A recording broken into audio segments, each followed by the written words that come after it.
Hello friends, in this lecture we will cover the next topic of our unit number 1, that is Zener diode. Now learning outcomes. Now after studying these topics, students will be able to understand the construction, the working and the VI characteristics of the Zener diode. Then the different breakdown mechanisms which occurred in the Zener diode. Then next one application of Zener diode, that is how to use our Zener diode as a voltage regulator, and the comparison between the PN junction diode and the Zener diode. Now the Zener diode. Now what is Zener diode? Before going to Zener diode, let's revise the concepts of our PN junction diode, because to understand the working of our Zener diode, the comparative study between PN junction diode and Zener diode is very important.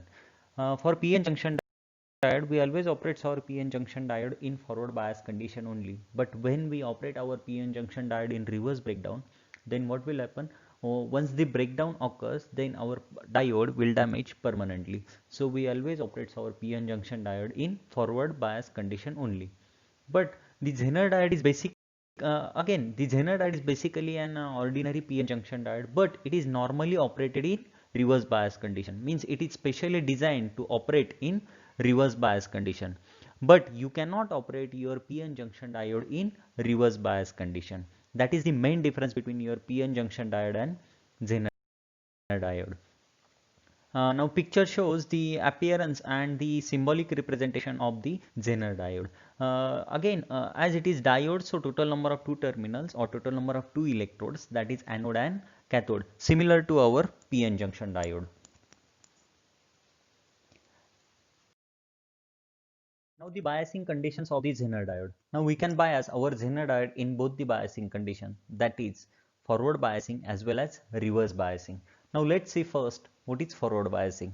Now if suppose this circuit shows, in circuit the Zener diode, means the anode terminal of the Zener diode is connected with the positive terminal of battery, while the cathode terminal of the Zener diode is connected with the negative terminal of battery.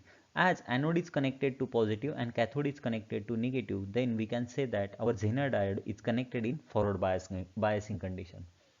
And when our Zener diode is connected in forward biasing condition, then it will work as an, or it will operate as an simple or normal PN junction diode. As we know the working of PN junction diode in forward biasing condition, and same working will happen for the Zener diode also. Now when the applied voltage is 0, then the no current will flow through the diode. But when the forward biasing voltage is increased, then the potential barrier is goes on decreasing. That is the width of depletion region will goes on decreasing. So at one point what will happen means, when the voltage across the diode is equals to cut-in voltage, then after the cut-in voltage the current will start flow through the circuit, and that indicates our diode will be in forward bias condition. Now second biasing condition, that is reverse bias.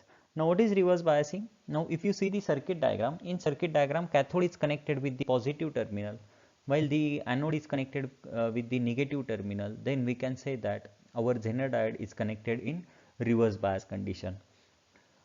When we connect our Zener diode in reverse bias condition, then the working of the PN junction diode in reverse bias condition and working of Zener diode in reverse bias condition is completely different, because we are going to use our Zener diode as a voltage regulator in reverse bias condition. That is the main difference between our PN junction diode and Zener diode. Now the VI characteristics of the Zener diode. Now the graph shows the complete VI characteristics of the Zener diode. Now in first quadrant we are getting some forward characteristics, and in third quadrant we are getting some reverse characteristics. Now please concentrate on first quadrant. Now the forward characteristics is a graph of forward voltage versus forward current, that is VF, which is in volt, and IF, which is in milliampere. And these characteristics are same as that of our normal PN junction diode. Means up to cut-in voltage small current will flow, and after cut-in voltage large current will flow through the diode. It is normal to PN junction diode, but the operation of the Zener diode in reverse bias condition is different. Now please concentrate on the third quadrant. Now the reverse characteristics is a graph of reverse voltage versus the reverse current. Now, when the reverse voltage is applied to the Zener diode, then initially the current is small, which is its reverse saturation current, and at the certain voltage the reverse breakdown occurs and the current in Zener diode increases rapidly, and the sharp change in Zener current is called as a knee current, or we can also call it as an Zener current. And the reverse bias voltage at which the breakdown occurs is called as an reverse breakdown voltage or Zener voltage, and it is denoted by Vz. Means the voltage at which the breakdown occurs, that voltage is called as an Zener voltage or reverse breakdown voltage. Now if you observe the normal operating range. Now what is normal operating range? The Zener diode is having practically two currents, that is Iz minimum and Iz max, where Iz minimum is the minimum Zener current while Iz max is the maximum Zener current. Now if we maintain the reverse current or the Zener current in reverse breakdown region in between Iz minimum to Iz max, that will be the normal operating range. Why this range is called as a normal operating range? Because in this range, that is from Iz minimum to Iz max, the voltage across the Zener diode will be constant, and when the voltage across the Zener diode will be constant, then we can use the same application as an Zener diode as a voltage regulator, because if we maintain the current between Iz minimum to Iz max in between, means this range is also called as a normal operating range, then the Zener voltage is constant, and this phenomenon we are going to use in Zener diode as a voltage regulator.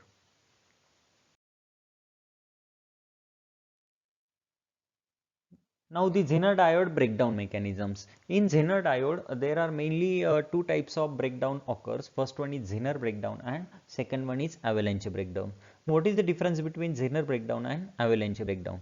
Now in Zener breakdown, the process in which the electrons move across the barrier potential from the valence band of p-type material to the conduction band of n-type material is called as an Zener breakdown. While what is meant by avalanche breakdown? The process of applying high voltage and increasing the free electrons or electric current in semiconductors and insulating materials is called as an avalanche breakdown. And our Zener breakdown is observed in Zener diodes having Zener breakdown voltage, that is Vz, in between 5 volt to 8 volt. Means if suppose the value of Vz, that is Zener voltage, is in between 5 volt to 8 volt, then the Zener breakdown will occur. And if suppose the Vz which is greater than that of 8 volt, then the avalanche breakdown will occur. That is the main difference between Zener breakdown and avalanche breakdown. Now in Zener breakdown, the valence electrons are pulled into conduction due to the high electric field in the narrow depletion region. While in avalanche breakdown, the valence electrons are pushed to the conduction due to the energy imparted by accelerated electrons, which gain their velocity due to their collision with the other atoms. Then the increase in temperature decreases the breakdown voltage in the Zener breakdown, but the increase in temperature will increase the breakdown voltage in the avalanche breakdown. Then if we observe the characteristics of the Zener breakdown then and the avalanche breakdown, then the VI characteristics of Zener breakdown are sharp curve, while the VI characteristics of the avalanche breakdown are not sharp, or we can call it as an gradually increasing characteristics. And the Zener breakdown, it occurs in diodes which are heavily doped, while avalanche breakdowns in avalanche breakdown in diodes are occurred which are lightly doped. That is the main difference between Zener diode and avalanche breakdown. So Zener breakdown and avalanche breakdown. Now let's see how to use our Zener diode as a voltage regulator. Now circuit shows the Zener diode as a shunt regulator. Now why this circuit is called as a shunt regulator? Now if you observe the circuit, the Zener diode and load are connected in parallel or across. That's why this type of regulator is called as a Zener shunt regulator. As we know, in reverse characteristics of the Zener diode, if we maintain the minimum Zener current and maximum Zener current, then our Vz will be constant. And means the objective for this topic, that is Zener diode as a voltage regulator, is that we have to maintain the values of Iz minimum and Iz max, because once if we maintain the values of Iz minimum and Iz max, that is minimum Zener current and maximum Zener current, then the voltage across the diode, that is Vz or Zener voltage, will be constant. Now in this circuit, I is the total current, Iz is the current which is flowing through the Zener diode, and IL is the load current which is flowing through the load. Now we can calculate our total current, that is I, by applying our Kirchhoff voltage law by using equation, that is I equals to V in minus Vz by R. Similarly, we can calculate the value of R by using the formula, that is V in minus Vz by I, and the total current, that is I, by applying our Kirchhoff current law, the total current or the incoming current equals to outgoing current. So the total current I, which is equals to Iz plus IL, means total current equals to Zener current plus load current. Now we can use our Zener diode as a voltage regulator in two conditions. First, by varying input voltage, and second, by varying load resistor. Now let's see first condition, that is regulation with varying input voltage. Now please observe the circuit. Now in circuit, the input voltage, that is V in, is variable, while the load resistor is constant. That's why this condition is called as a regulation with varying input voltage by keeping load constant. Now input voltage is varying, then the I is the total current, Iz is the Zener current, and IL is the load current which is flowing through the load resistor, and output voltage VO, which is equals to the voltage across the Zener diode, that is VO equals to Vz. Now as the input voltage is variable, so there will be two cases. First case, input voltage will increase, or second case, input voltage will decrease. And one more important point is that what is our objective for this topic? We have to maintain the values of Iz minimum and Iz max. Means when our Zener current is in between Iz minimum to Iz max, then the voltage across the diode, that is Vz, will be constant, and we can use our Zener diode as a voltage regulator. Now let's see first case, that is if V in is increased. Now if suppose input voltage will increase, then total current I will increase. When the total current I will increase, but the value of IL, that is load current, is constant.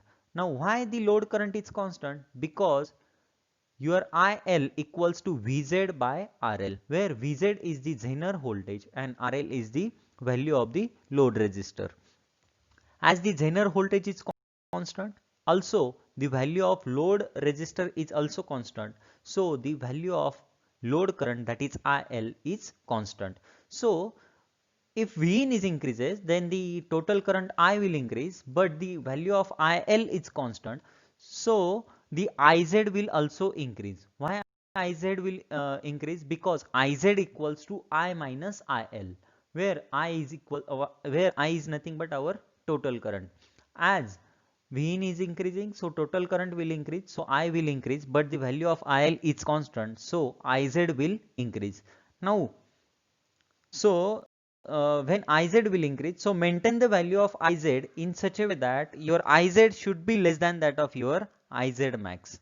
So when you maintain the value of Iz, then Vz will be constant, that is output voltage will be constant. This is how to use our Zener diode as a voltage regulator if suppose input voltage is increasing and the value of load resistor is constant.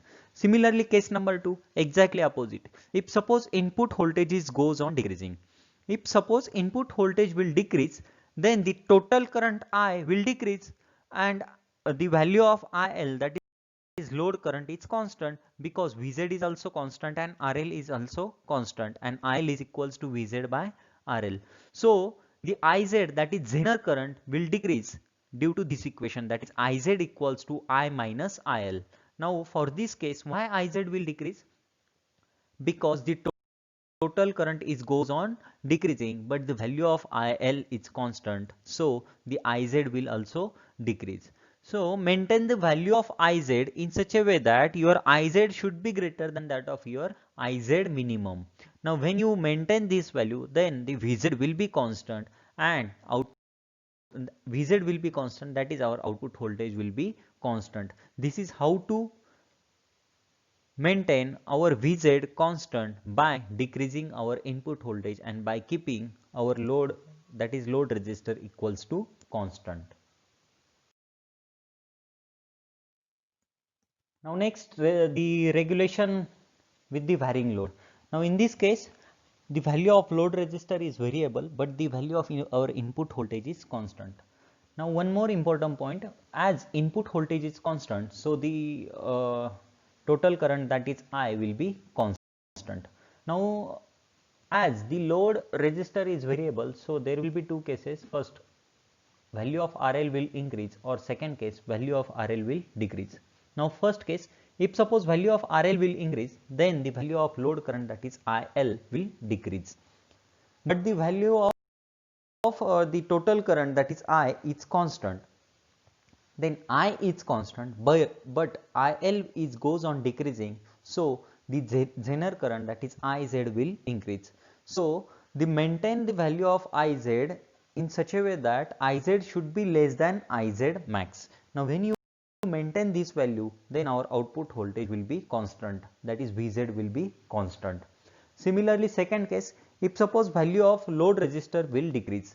Now if suppose RL will decrease, then the load current, that is IL, will increase, but the total current, that is I, is constant, so the value of the Zener current, that is Iz, will decrease.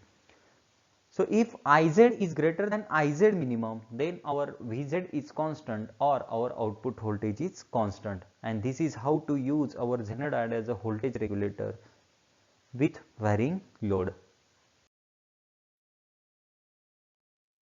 Now which are the different advantages of Zener diode? First, the power dissipation capacity is very high. Then second, high accuracy. Then third advantage, the small size. And the last advantage is the low cost. And which are the different applications of Zener diode? First, it is normally used as an voltage reference. Then next, Zener diodes are used in voltage stabilizers or shunt regulators. Then the Zener diodes are used in switching operations. Then Zener diodes are used in clipping and clamping circuits. Similarly, the Zener diodes are used in various protection circuits. These are the various applications of the Zener diode. Now let's compare our PN junction diode with the Zener diode. First of all, what is PN junction diode? PN junction diode is a semiconductor device which conducts in only forward biasing condition, but the Zener diode is a semiconductor device which can conduct in forward as well as reverse biasing condition. Then the operation in reverse bias condition can damage our PN junction diode permanently, but we can operate our Zener diode without getting it damaged in reverse bias condition. Then the doping level. The PN junction diodes are lightly doped, while the Zener diode are always heavily doped to achieve the sharp breakdown. And which are the different applications of PN junction diode? We can use our PN junction diode as a rectifier, then clippers and the clampers, and the Zener diodes are mostly used in the voltage regulators. Thank you.